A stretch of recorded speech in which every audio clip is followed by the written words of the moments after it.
जय हिंद दोस्तों, हमारे ज्ञान गंगा चैनल पर मैं कृष्णा चौधरी आप सभी का स्वागत करती हूँ और जानना चाहती हूँ कि आपकी तैयारी कैसी चल रही है। मैं आशा करती हूँ कि आपकी तैयारी अच्छे से चल रही होगी। आप बहन हैं, भाई हैं, हमारा उद्देश्य सिर्फ आपका सिलेक्शन है, ओनली सिलेक्शन। हम आपको एक सरकारी विद्यालय में एक सरकारी सीट सुनिश्चित करते हुए देखना चाहते हैं। और आज का हमारा जो क्लास है हमारी पर्यावरण अध्ययन प्रश्न संग्रह भाग 1 है और जिसमें हम वेरी इम्पोर्टेंट प्रश्न आपके लिए लेके आए हैं। तो आप चैनल को पूरा देखें, वीडियो को, और लाइक कर लें, चैनल को सब्सक्राइब कर लें। और हमें कहने की ज़रूरत नहीं है क्योंकि आप स्वयं समझदार हैं। तो स्टार्ट करते हैं हम आज का पहला प्रश्न।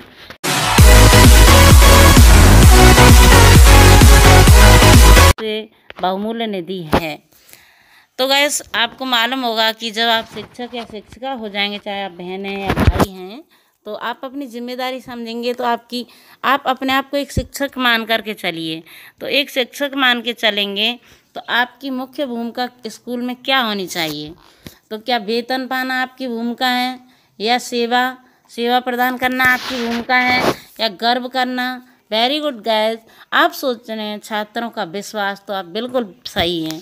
क्योंकि जब तक एक अध्यापक छात्रों का विश्वास प्राप्त नहीं कर लेता है, जब तक उसको बहुमूल्य, ये सबसे बहुमूल्य निधि है एक अध्यापक। तो इसमें सही है आपका कि छात्रों का विश्वास। ऑप्शन नंबर 4 हमारा सही होता है। अगला प्रश्न आपकी स्क्रीन पर। तो इसका हम व्याख्या के साथ में कि छात्रों का विश्वास क्यों सही है, व्याख्या भी करेंगे आपको, और व्याख्या के साथ में इसको लेकर के आए हैं हम आपके लिए।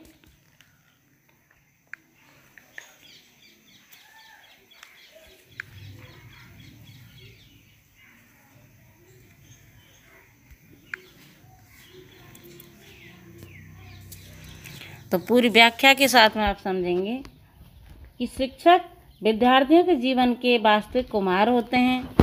क्योंकि जो शिक्षक है विद्यार्थियों के जीवन का वास्तविक एक कुम्हार होता है, जो न सिर्फ उनके छात्रों के जीवन को आकार देते हैं। शिक्षक विद्यार्थी जीवन का वास्तविक क्या होता है? कुम्हार होता है। वो छात्रों के जीवन को एक आकार ही नहीं देते हैं,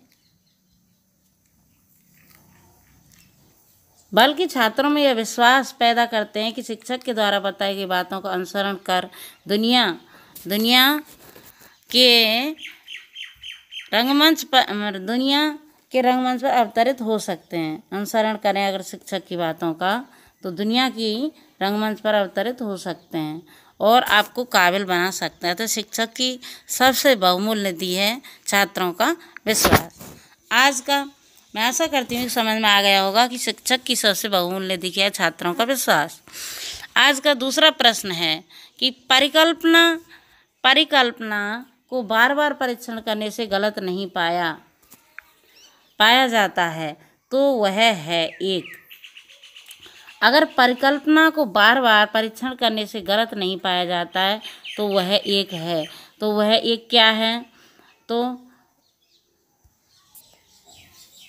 परिकल्पना को बार बार परीक्षण करने से गलत नहीं पाया जाता है तो वह है एक कानून है क्या, सिद्धांत है, खोज है, या मूल संकल्पना है? तो अगर आप सोच रहे हैं गाइस कि सिद्धांत, तो आप बिल्कुल सही हैं।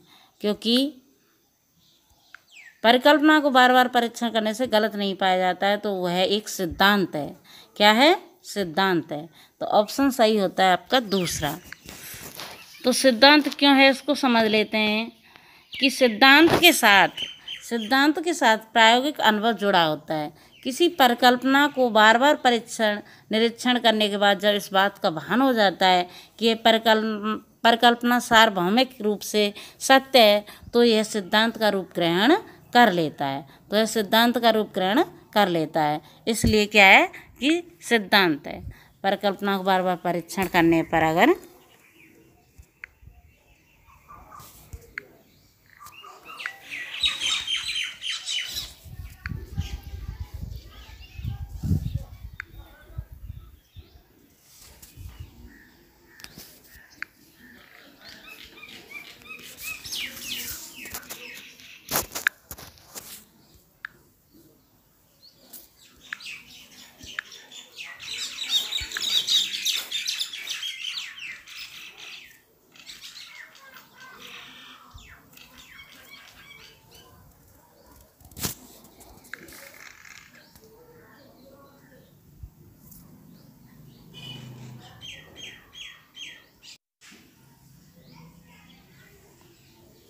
तो सिद्धांत के साथ प्रायोगिक अनुभव जुड़ा होता है। किसी परिकल्पना को बार बार निरीक्षण परीक्षण करने के बाद जब इस बात का भान हो जाता है कि यह परिकल्पना सार्वभौमिक रूप से सत्य है तो सिद्धांत का रूप ग्रहण कर लेता है।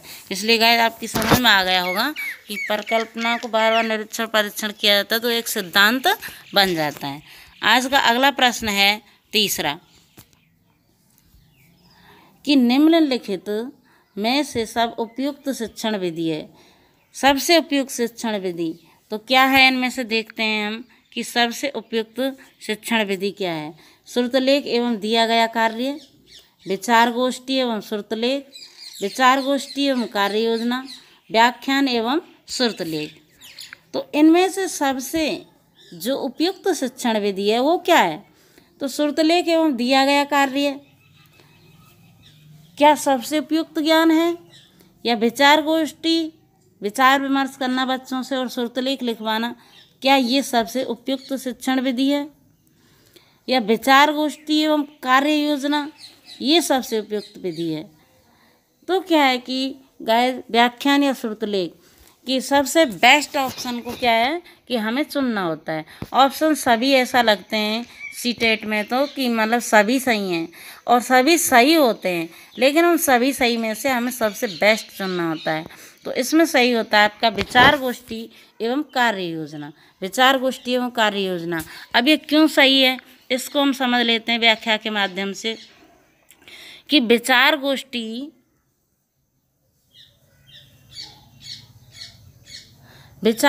एवं कार्य योजना शिक्षण विधि की सबसे उपयुक्त विधि है।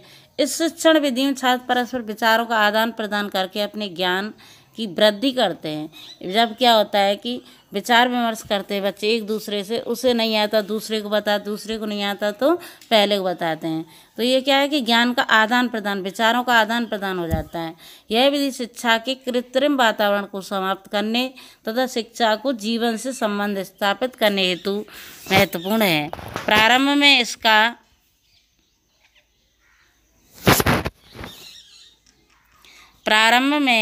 इसका क्या है प्रयोग छात्रों द्वारा किए जाने वाले गृह कार्यों के लिए किया जाता था। प्रारंभ में छात्रों द्वारा किए गए गृह कार्य के लिए किया जाता है, जिसमें योजना बनाना तथा शारीरिक श्रम करना निहित होता था। तो इसलिए क्या है कि विचार गोष्ठी और कार्य योजना। आज का चौथा प्रश्न है कि निम्नलिखित में से कौन सी ग्रीन हाउस गैस नहीं है। तो कौन सी ग्रीन हाउस गैस नहीं है गाइस, देखते हैं कि निम्नलिखित में से कौन सी ग्रीन हाउस गैस नहीं है। Nitrous oxide, carbon dioxide, helium, methane. तो इनमें से क्या नाइट्रस ऑक्साइड मतलब ग्रीन हाउस गैस नहीं है, या फिर carbon dioxide green house gas नहीं है, या हीलियम नहीं है, या मीथेन नहीं है। तो क्या है गाइस कि नाइट्रस ऑक्साइड मतलब क्या है कि ग्रीन हाउस गैस है, और कार्बन डाइऑक्साइड है ग्रीन हाउस गैस है, और मीथेन भी ग्रीन हाउस गैस है। लेकिन हीलियम क्या है कि ये बहुत हल्की गैस होती है और ये ग्रीन हाउस गैस नहीं है। अब क्यों नहीं है इसको देख लेते हैं व्याख्या के माध्यम से। ग्रीन हाउस गैसें ग्रह के वातावरण या जलवायु में परिवर्तन और अंततः भूमंडलीय ऊष्मीकरण के लिए उत्तरदायी होती हैं। इनमें सबसे ज़्यादा उत्सर्जन carbon dioxide, nitrous oxide, methane, chlorofluoro carbon, वाष्प, ओजोन आदि करती हैं।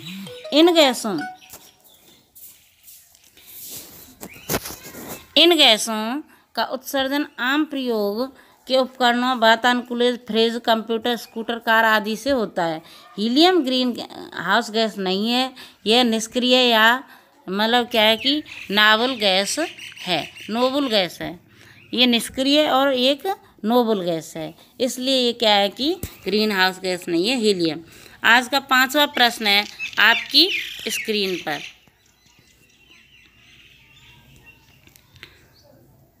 ध्वनि प्रदूषण का मापन किस इकाई द्वारा किया जाता है। तो डेसिबल, जूल, न्यूटन, नैनो इकाई। तो ध्वनि प्रदूषण का मापन गाइस किसके द्वारा किया जाता है, डेसिबल के द्वारा। किसके द्वारा किया जाता है, डेसिबल के द्वारा। क्यों किया जाता है, समझ लेते हैं कि ध्वनि प्रदूषण का मापन डेसिबल इकाई द्वारा किया जाता है। 80 डेसिबल डीबी या इससे अधिक का शोर श्रवण शक्ति को स्थायी हानि पहुंचाने में सक्षम होता है। सामान्य श्रवण शक्ति वालों के लिए 25 से 30 डेसिबल ध्वनि पर्याप्त होती है। 5 डेसिबल की ध्वनि अत्यंत मंद और 75 डेसिबल साधारण तेज और 95 डेसिबल अत्यंत तेज और 120 डेसिबल अधिक ध्वनि की तीव्र कष्टकारक होती है।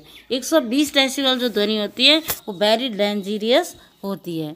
तो आज का अगला प्रश्न है 6वां, इसको देखते हैं। निम्न में से किस स्थलाकृति का निर्माण हिमानी द्वारा हुआ है? यू आकार की घाटी, लैपीज, वी आकार घाटी, जलप्रपात। तो हिमानी द्वारा यू आकार की घाटी का निर्माण होता है। किसका? यू आकार की घाटी का। क्यों होता है समझ लेते हैं कि हिमनदों द्वारा क्या है कि हिमनदों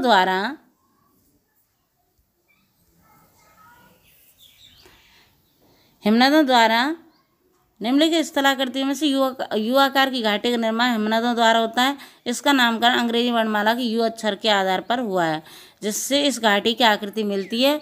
उसका आकार यू की तरह होता है और अपर्दन के कारण इनके दोनों किनारे काफ़ी समांतर एवं अंतोदर ढाल वाले बन जाते हैं।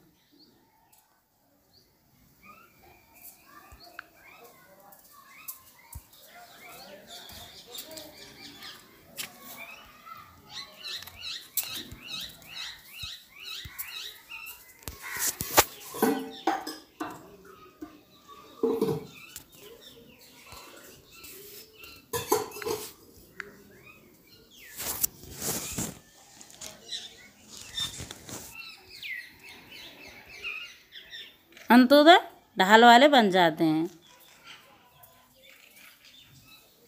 वी आकार की घाटी का नामकरण अंग्रेजी वर्णमाला के वी अक्षर के आधार पर किया गया है। इसका आकार घाटी का निर्माण युवा नदी के द्वारा होता है। जब नदी निम्नवर्ती कटाव द्वारा अपनी तली की कम गहरी करती है तो वी आकार की घाटियों का निर्माण होता है। तो इसको क्या है कि यू आकार की घाटी का निर्माण और वी आकार की घाटी का निर्माण। अगला प्रश्न है आज का कि निम्न नदियों में से कौन सी नदी बंगाल की खाड़ी में गिरती है? तो बंगाल की खाड़ी में जो गिरने वाली नदी है सुवर्ण रेखा है क्या, ताप्ती है क्या, नर्मदा है क्या, अथवा सिंधु कौन सी है इनमें से? तो ताप्ती नदी, नर्मदा नदी और सिंधु रेखा नदी ये क्या है कि बंगाल की खाड़ी में नहीं गिरती हैं। और जो सुवर्ण रेखा नदी है ये बंगाल की खाड़ी में गिरती है। तो ऑप्शन सही होता है हमारा पहला। क्यों गिरती है? सुवर्ण रेखा या स्वर्ण रेखा नदी बंगाल की खाड़ी में गिरती है।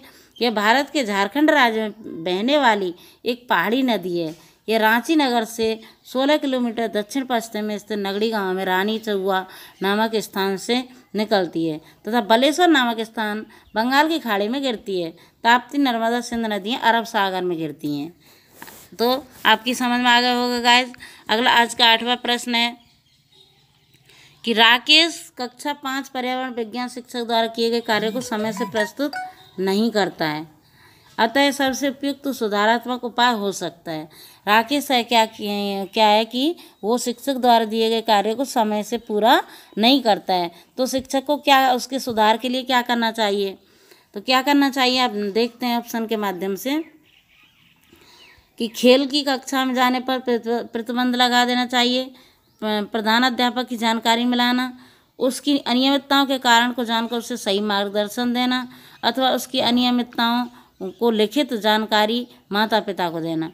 तो इसमें सबसे बेस्ट ऑप्शन कौन सा है ये चुनना है हमें कि उसकी अनियमितताओं के कारणों को जानकर उसे सही मार्गदर्शन देना। ये मतलब पॉजिटिव आंसर है। एक तरह से हमें पॉजिटिव देखना होता है, सबसे ज़्यादा पॉजिटिव।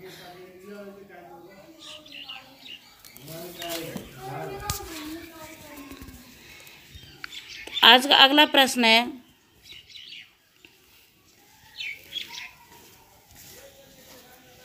नौवां। मध्य प्रदेश में कौन सा शहर झीलों का शहर कहलाता है? मध्य प्रदेश में कौन सा शहर है जिसको कि झीलों का शहर कहते हैं? तो झीलों का शहर कौन सा? उज्जैन। उज्जैन है क्या? भोपाल, इंदौर अथवा ग्वालियर? तो भोपाल है, वो क्या है? झीलों का शहर कहलाता है, भोपाल। भोपाल तो क्यों कहलाता है? व्याख्या के माध्यम से समझ लेते हैं।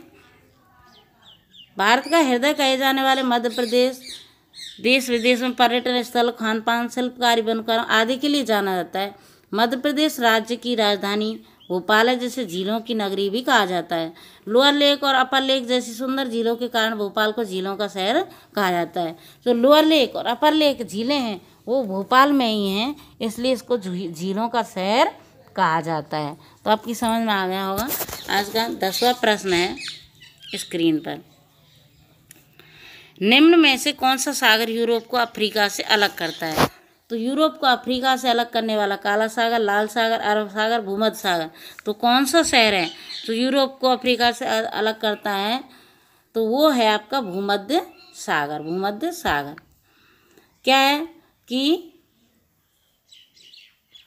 भूमध्य सागर पृथ्वी का एक सागर है जो उत्तरी अफ्रीका, यूरोप, अनातोलिया तथा मध्य पूर्व के बीच स्थित है। इसका क्षेत्रफल लगभग 25 लाख वर्ग किलोमीटर है, जो भारत के क्षेत्रफल का लगभग 3/4 है। अटलांटिक महासागर जो जिब्राल्टर द्वारा जोड़ा जाता है, जो केवल 14 किलोमीटर चौड़ा है, एक जलडमरू मध्य है। लाल सागर अफ्रीका एवं एशिया के बीच हिंद महासागर का एक नमकीन पानी की एक खाड़ी है। तो इसलिए क्या है कि जो यूरोप को अफ्रीका से अलग करता है वो भूमध्य सागर है। तो आज के 10 प्रश्न वेरी इंपॉर्टेंट लेके आई थी मैं। तो कैसे लगे आज के 10 प्रश्न गाइस, और हमें बताना, और चैनल को लाइक करना, सब्सक्राइब करना और दोस्तों में शेयर करना। तो आज के लिए जय हिंद, जय भारत, वंदे मातरम।